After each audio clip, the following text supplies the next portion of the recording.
Okay, a few notes on the practice.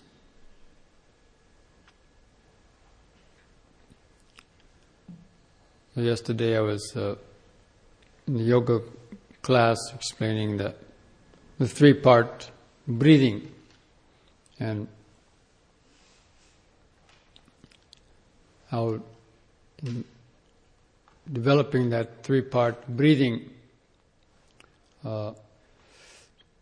is very beneficial for the body, mind, and nervous system, because it gets kind of a even and equal kind of distribution and circulation of the life force, out through the body, and sets up very soothing and tranquilizing waves of vibration throughout the nervous system. And doing that kind of regulated breathing for anywhere from between 5 and 10 minutes can, put the mind in a state of meditation, or put it at the threshold of meditation. That means a deeper state of nervous system tranquilization and awareness. But doing that kind of, in cultivating that kind of breathing, is something that you shouldn't force it, because the muscles in dealing with the expansion and contraction of the lungs are like any other. They have to be gradually, strengthened. The elasticity of the lung walls and so on has to be gradually strengthened. So it's like, doing any muscle. If you overexert some muscles, then they'll get sore. So, but I encourage people to work in gradually developing that breathing. As I mentioned before, that was out of everything I learned in yoga. That type of breathing was the most beneficial, especially in terms of meditation. But even overall general health, more than doing headstands and tying yourself up like a pretzel and so on. Learning the ABCs. It's called the ABCs of breathing. And more than all these huffing and puffing yogic pranayamas and bastrikas and kapalabhatis and all these other things that you might have heard about, that mellow, deep, three-part breathing is overall, I found to be the most beneficial. Anyway, so, I encourage people to, at the start of the meditation period, to, practice that at least for a short time, and then letting go of it, and then going into the more passive type of breath awareness. But in order to develop that, you can do the counting. Instead of counting the breaths like from 1 to 10 as I described yesterday, you can simply count the length of the breath. Like, start with an easy breath of just 3, where you take 3 seconds just to breathe in, 1 second moving in the bottom part, 1 second in the middle part, 1 second in the top part, and then just pausing for a moment, and then being aware of holding the breath in for a second or two, and then starting at the bottom for the out breath, then 1, 2, 3. Now, of course, if you already have a fairly good breathing and it's not to strain, you can increase that count to 4 or 5 seconds to breathe in, holding the breath in for 2 and breathing out. But you should start at a low kind of ratio and be able to do that for, say, at least 9 times without feeling tired or exhausted by doing that. And then when you can do that at least 9 times or for about 5 minutes without getting tired, then you can increase it a little bit by 1 or 2 seconds, the length of the breath, until you can easily do that without getting tired for about 5 minutes or for at least 9 repetitions or so.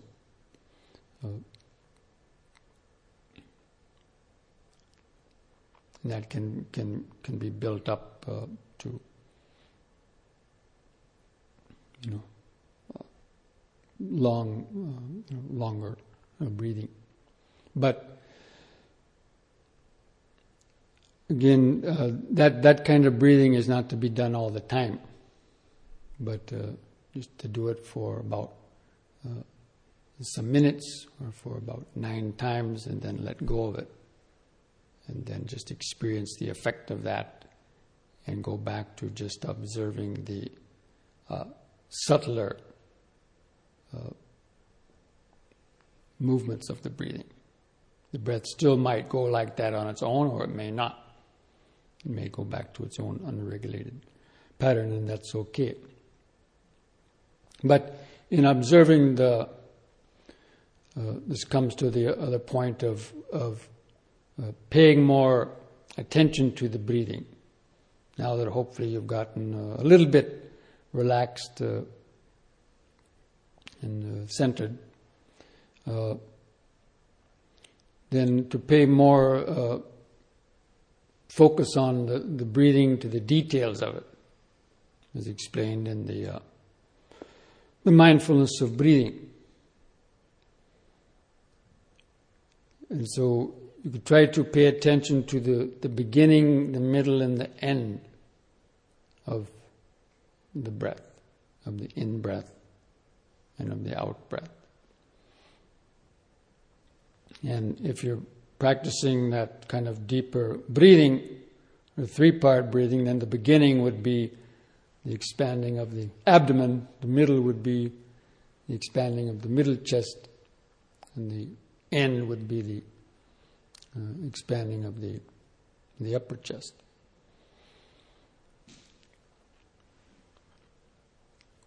But if you're just observing the uncontrolled breathing, the passive awareness, then the same thing. It'll be very short. In the 3-part breathing, the beginning, the middle, and the end is very clear.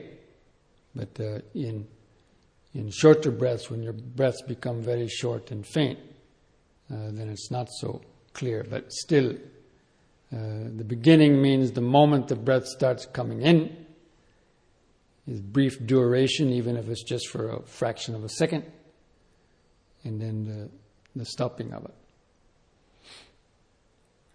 That tuning in to the beginning and the middle and the end of the breath will, again, it's something that will hopefully hold your attention.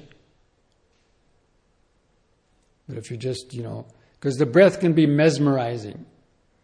The breath can be like a sort of a metronome. Just feeling the breath go in and out and kind of lull the mind into kind of a sinking state. Or it could get boring. If the mind is not clear and not too much details. So the other thoughts would then take over. But when you're deliberately trying to keep it attentive to the beginning, the middle, and the end of the breath, then that hopefully will hold your attention. And then also the pauses in between. So after the in-breath, there's a short pause.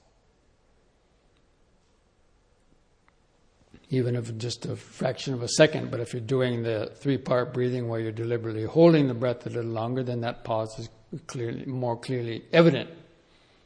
You can be aware of that pause while holding the air in, and then the start of the out breath, the moment the contraction starts, beginning, middle, and the end, and then the pause after the end of the out breath, before the next in breath.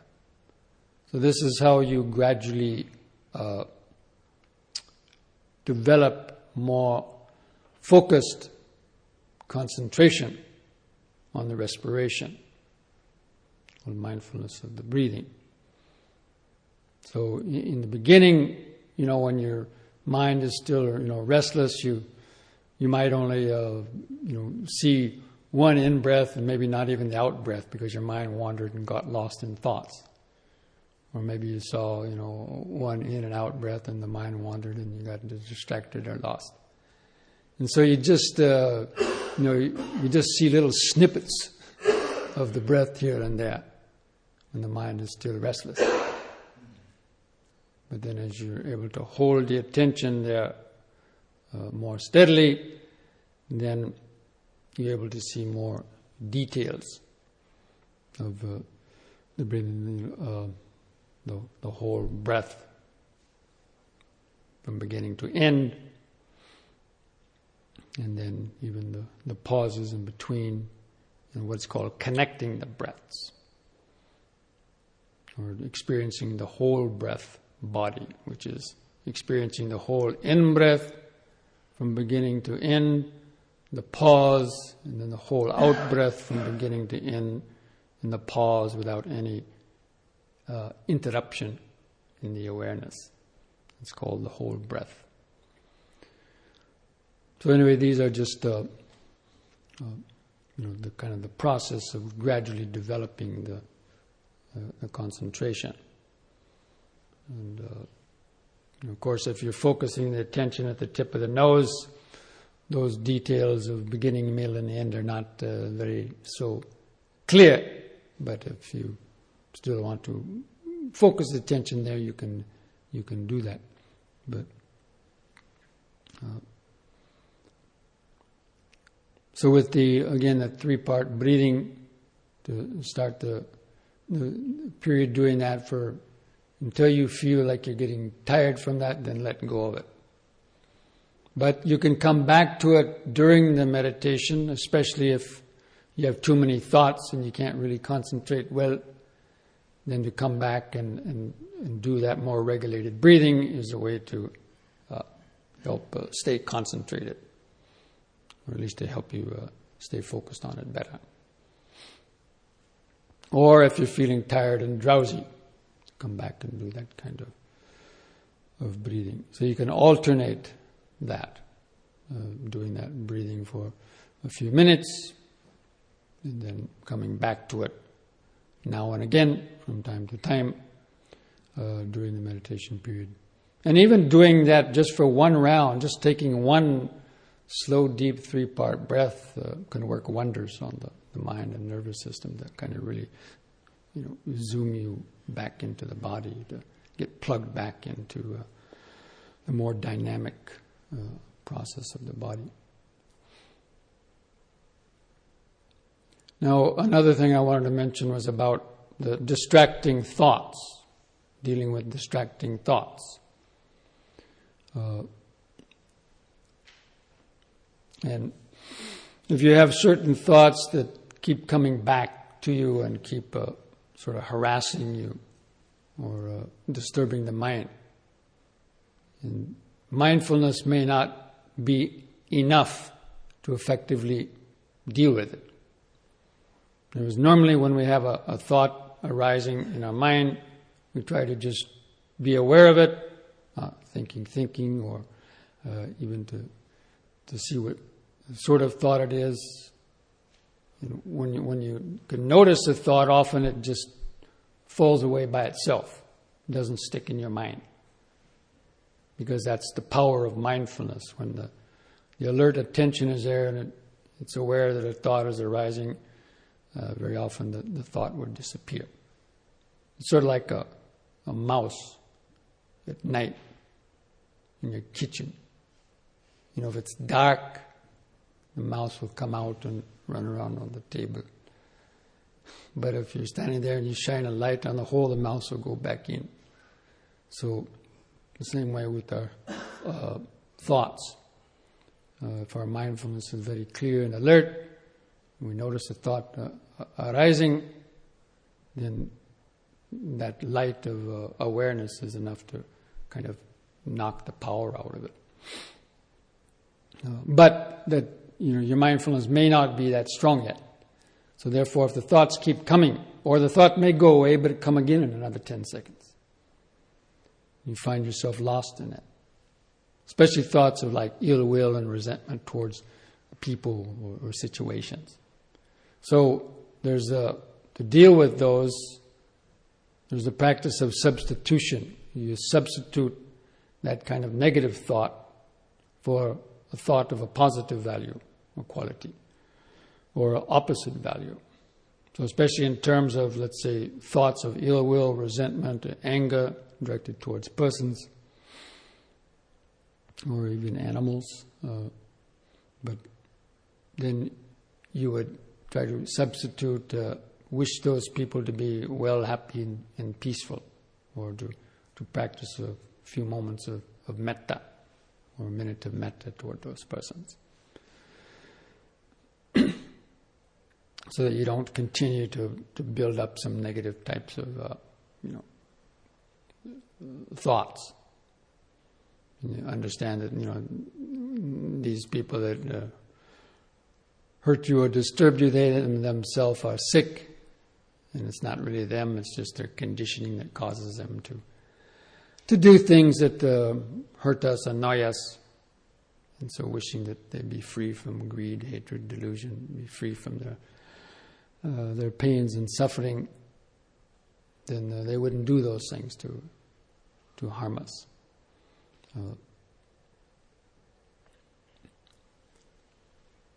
Or you can, if that doesn't work, you can think of the dangers in harboring such thoughts. If you continue to harbor and dwell on ill will and get angry, it's just poison for yourself. And normally none of that ever works out in a positive way. Where it's kind of, the anger, resentment that we churn up in our mind is just poisoning our own mind. It doesn't hurt the other person.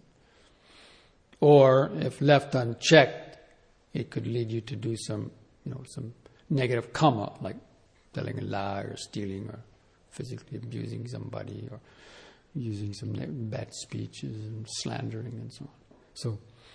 So this is a way we can briefly contemplate so that the mind will let go of those thoughts, and then we can come back to our object of meditation, which is come back to the present moment of just awareness.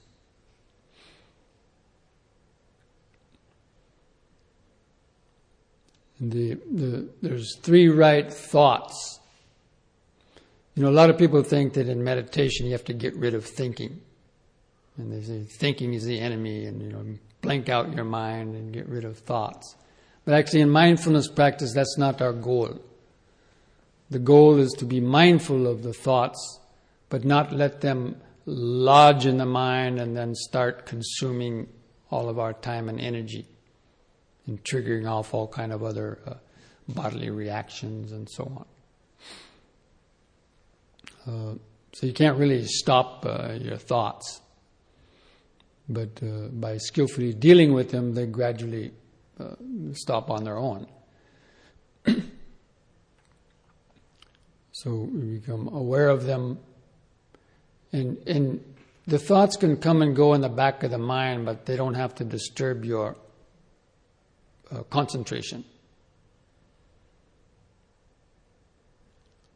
Or even if you only have 50% of your awareness feeling the body and breathing, that would be good enough. Forget about 100%.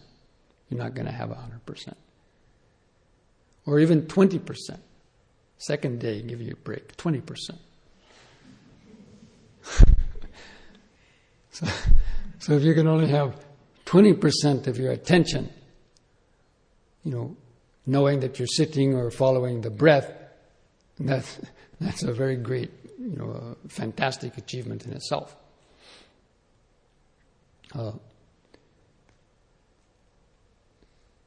And the other things just come and go in the background. Your thoughts come and go in the background. You hear sounds come and go in the background. You have various aches, pains, itches, things in the body that are kind of coming and going in the background, but at least 20% or more, or 50% as much as you can, is still contacting the body and the breathing. That means it's the present moment. And so therefore you won't get 100% lost in your thoughts. And so that's good enough for Vipassana practice. Is the contact to body and breathing acts as that tethering post, so the mind doesn't get totally lost. And therefore you can achieve a very significant and good level of concentration and awareness, even with just 50% of your attention staying focused. So that's just the gradual increment of in the practice in developing one's concentration and awareness. So there's two things going on. One is concentration. Concentration is the ability to keep your attention focused on a limited field. Not necessarily on one point, but just the fact of sitting and breathing, for example, or the breath. But awareness or mindfulness is the ability to notice the changes or other things going on within that limited field of attention. So the concentration is the mind that's not being distracted by the hindrances and staying kind of focused. But the mindfulness is the ability to pick out details and see how things come and go within that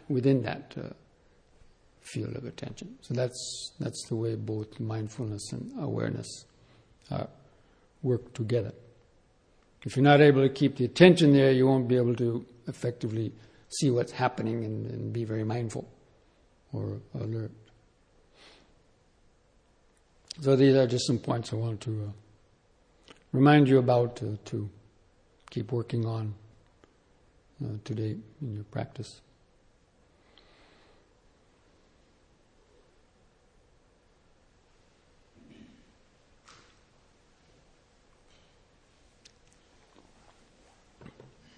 Okay, I should ask, does anybody have any specific question about that?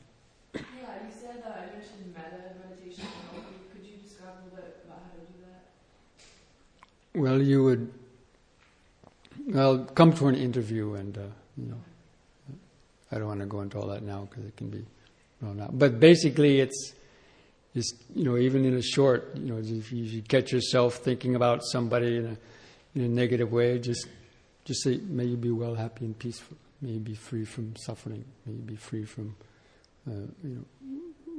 greed, hatred, and delusion.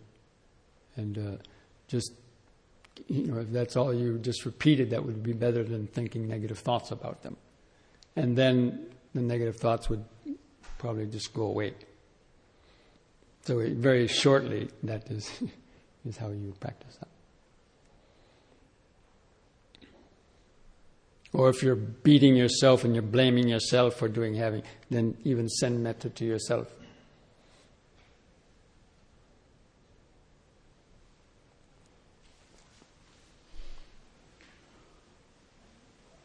So just establish a good posture.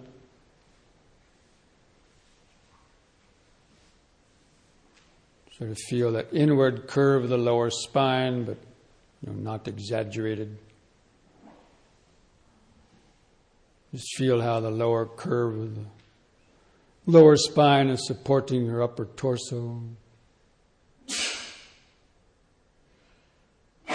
Be aware of the shoulders. Keep the shoulders back a bit Feel the upper chest open. You keep the chin level, parallel with the floor. Kind of move the whole head and torso back to try to find that center of gravity over your hips. That point where you either go backwards or forwards. And mentally photograph that feeling of the straight posture in the mind.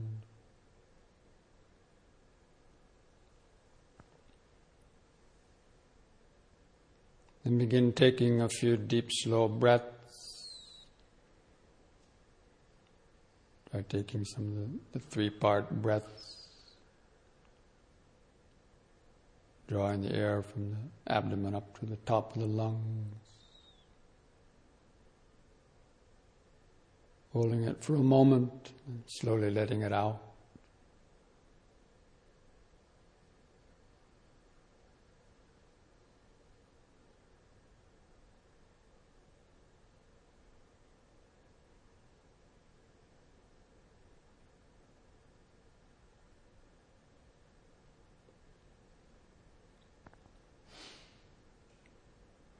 And thinking along these lines to yourself as you're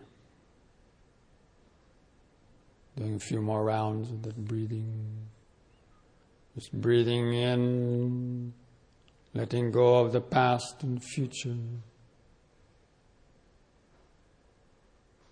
And breathing out,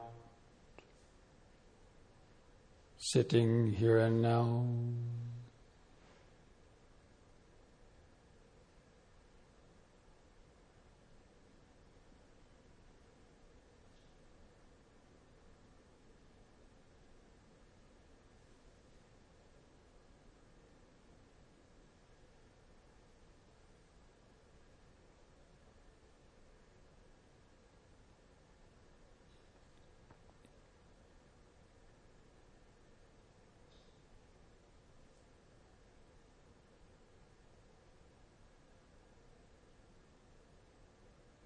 Try to tune in to the beginning, the middle, and the end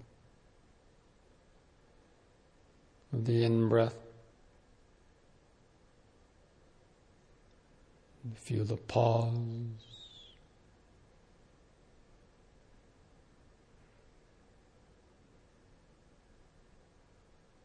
In the beginning, the middle, and the end of the out-breath. And the pause.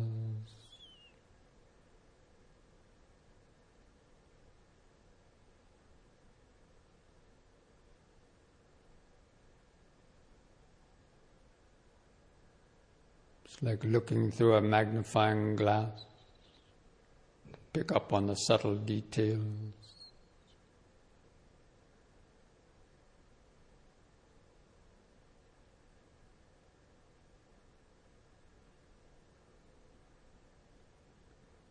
Feeling the subtle touch of the clothing against the skin of the abdomen, rib cage, or chest.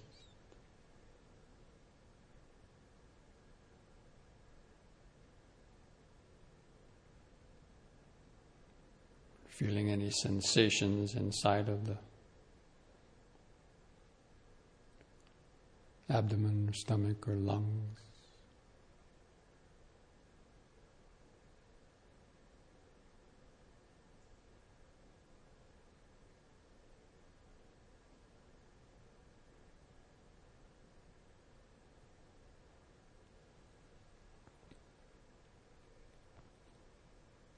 And the pauses between the breaths, just feel the vibration of the sitting posture. Just feel the outline of the sitting posture. Just remind yourself of sitting.